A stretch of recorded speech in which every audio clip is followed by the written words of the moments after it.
যারা গর্ভবতী মা তাদের চিকিৎসার জন্য ওখানে সিজারিয়ানের ব্যবস্থা থাকবে, অপারেশন থিয়েটার সহ সব কিছুর ব্যবস্থা থাকবে, যাতে কাউকে অন্য জায়গায় যেতে না হয়।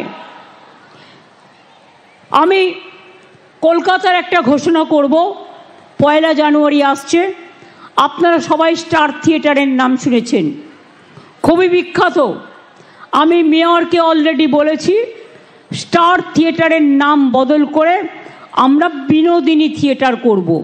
তার কারণ এটাও একটা মা বোনদের সম্মান জানানোর জন্য এটা আমাদের সিদ্ধান্ত। এরকম অনেক কাজ আছে, আমি যদি বলতে যাই আমার অনেক সময় লাগবে। আপনারা সকাল থেকে এসছেন, অনেকে না খেয়ে আছেন, পেটে খিদের জ্বালা, খিদে ডাক মারছে, তা সত্ত্বেও আপনারা অনেক কষ্ট করে এসছেন। আমি এটুকু বলতে পারি 26শে জানুয়ারি পর্যন্ত আমাদের গভর্নমেন্টের অনেক প্রোগ্রাম থাকে।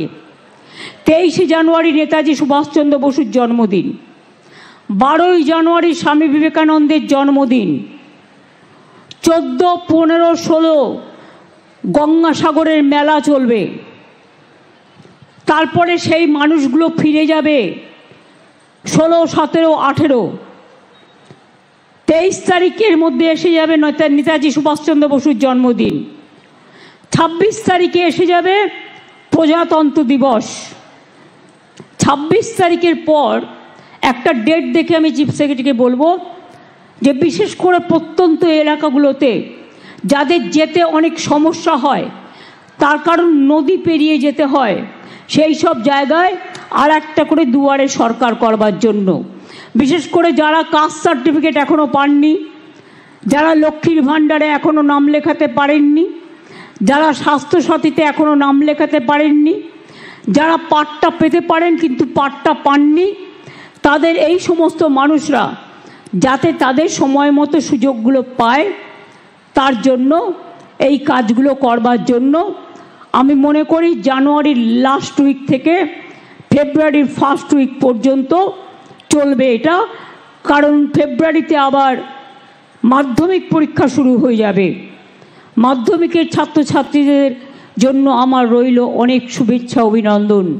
খুব ভালো করে পড়াশোনা করতে হবে, কন্যাশ্রী বিশ্বশ্রী হতে হবে, মাথায় রাখতে হবে যে তোমরা একদিন পাইলট হবে, তোমরা একদিন ইঞ্জিনিয়ার হবে, তোমরা একদিন ডাক্তার হবে, তোমরা একদিন প্রফেসর হবে। এখন থেকে ব্রত নাও, মানুষের সেবা করতে হবে। মানুষের সেবা করাটা আমাদের সবার ধর্ম। আর বাবা মায়েরা চিন্তা করবেন না, যে মেয়েরা পড়াশুনো করছে, যখন তার 18 বছর কমপ্লিট হচ্ছে, যদি পড়াশুনো চালিয়ে যায়, সে আবার তার ব্যাংকে 25,000 টাকা পায়। এবং তাছাড়াও আমাদের রূপশ্রী প্রকল্প আছে, যারা গরিব মানুষ বিয়ে দিতে পারবে না 25,000 টাকা তার মেয়ের বিয়েতে পাবে। পরিযায়ী শ্রমিক যারা আছে তারাও কিন্তু পায় এই টাকাটা। বাইরে যারা কাজ করতে গেছেন, ফিরে এসছেন, চিন্তা করবেন না, আপনাদের জন্যও কিন্তু আমরা আছি। একটা কথা মনে রাখবেন, আমি কথা কম বলি, আমি আজে বাজে ভাষণ দিই না, কিন্তু আমি যেটুকু বলি আমি সেটুকু করি। আমি যেটা পারি না আমি সেটা বলি না। তার কারণ কটু কথা বলার, কুৎসা রটনা করবার, মিথ্যে কথা বলার অভ্যাসটা ছোটবেলা থেকে আমরা শিখিনি, তাই যেন ভবিষ্যতেও না হয়। পরিষ্কার বলি, সৎ থাকলে কি হয় জানেন?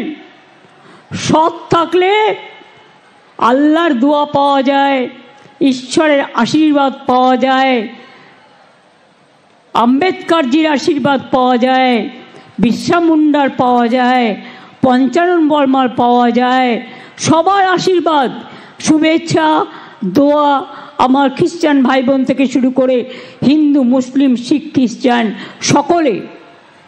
সন্দেশখালির নামটাই সন্দেশের সাথে যুক্ত। আপনাদের এখানে কি আগে সন্দেশ পাওয়া যেত বেশি? এখানে সন্দেশের দোকান আছে? কি সন্দেশ পাওয়া যায়? ছানা? কি ছানা পোড়া না ছানার সন্দেশ? বিখ্যাত। যেমন টাকিতে আমরা জানি কাঁচাগোল্লা পাওয়া যায় খুব ভালো, বর্ধমানে মিহিদানা সীতাভোগ আর ল্যাংচা, জয়নগরের মোয়া, সব জেলায় এক একটা বিশেষত্ব আছে এবং আমরা এখন নতুন মিষ্টি হাবও তৈরি করছি। সন্দেশখালিতেও আগামী দিন আমরা নিশ্চয়ই চাইব আরও সন্দেশের দোকান আসুক। দরকার হলে কিছু ক্লাস্টার তৈরি হোক, যে ক্লাস্টারের মধ্যে দিয়ে এমএসএমইর মধ্যে দিয়ে চাকরি বাকরিও তৈরি হবে, সেলফ হেল্প গ্রুপের মেয়েরাও কাজ পাবে এবং এখানে মিষ্টি থেকে শুরু করে মিষ্টি কৃষ্টি সৃষ্টি